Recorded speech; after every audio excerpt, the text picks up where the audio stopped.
తాతయ్య మాకో మంచి కథ చెప్పవా? అలాగే పిల్లలు, కూర్చోండి, చెబుతాను.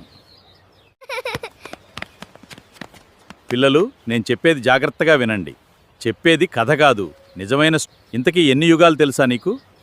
నాకు తెలియదు తాతయ్య. అందరూ కృతయుగం మంచివారే ఉండేవారు. త్రేతాయుగంలో శ్రీరాముడు జన్మించాడు. ద్వాపర యుగంలో శ్రీకృష్ణుడు ఉండేవాడు. ఇప్పుడు నడుస్తున్నదే కలియుగం. కానీ నేను చెప్పేది కృతయుగం గురించి. తాతయ్య, అప్పుడు నీవు పుట్టలేదేమో కదా, నీకెలా తెలుసు? అని నేను చెప్పేది విశ్వశాంతి జ్యోతిర్మయ్య ప్రభువుల వారు రాసినటువంటి దివ్య గ్రంథం ఉందిగా.